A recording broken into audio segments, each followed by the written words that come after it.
मुझे लगता है लोगों को भी काफ़ी क्लैरिटी मिली होगी इसके बारे में।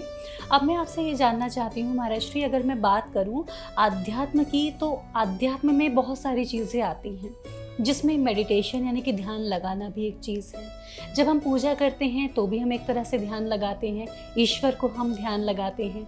और एक मेडिटेशन है जहाँ पर कोई श्वास पर ध्यान लगा रहा है, कोई ओम की आवाज़ पर ध्यान लगा रहा है। तो क्या इन दोनों में भी सिमिलैरिटी है? कहीं ना कहीं हम किसकी ओर जा रहे हैं यहाँ पर? एक्चुअली अध्यात्म अपनी खोज है जी।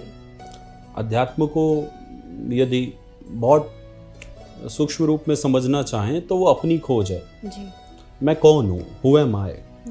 इस देश के महान संत हुए महर्षि रमन, साउथ के थे। उन्होंने पूरा जीवन सिर्फ एक ही प्रश्न पर प्रवचन किया है, मैं कौन हूँ, हु एम आई। अध्यात्म मतलब अपनी खोज, जिसे भगवत प्राप्ति कहते हैं जी। इस जीवन का मूल्य उद्देश्य कि हाँ भगवत प्राप्ति, तो उसकी खोज है। अब उसमें अलग अलग साधन है जी। साधन है मन को शुद्ध करने के लिए, ध्यान भी है जी। उसी में जप भी है जी। लेकिन वो सब साधन है, मूल अपनी खोज है। जी। जैसे आप कह रहे हैं कि श्वास पर ध्यान लगाते हैं, कुछ लोग भगवत आकृति पर ध्यान लगाते हैं, भगवान के स्वरूप पर लगाते हैं, कुछ ओम पर लगाते हैं। लेकिन ध्यान को अगर वास्तविक रूप से जाने तो पतंजलि योग दर्शन कहता है ध्यानम निर्विषयम मन।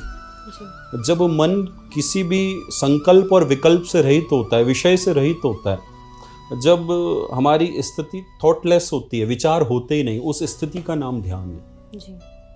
और बहुत अच्छा है। कुछ ओम से प्रारंभ करते हैं, कुछ भगवान के ध्यान से करते हैं, उनके स्वरूप का ध्यान होता है, उनका चिंतन होता है, कुछ श्वासों पर करते हैं। लेकिन आना इस स्थिति पर है जी। कहीं से भी आए। हाँ, कहीं से भी आए।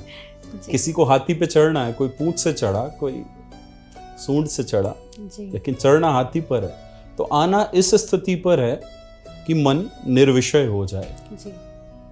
इसी को ध्यान बोला जाता है। और जब मन निर्विषय होता है तो सहज ही अपने स्वरूप में लग जाता है जी। सहज आत्मा में लगता है। वो थोड़ा शरीर से उसकी स्थिति टूटती है, देह ध्यास थोड़ा टूटता है और फिर निजानंद जो भीतर ही है उसी में लग जाता है, उसी में रमता है।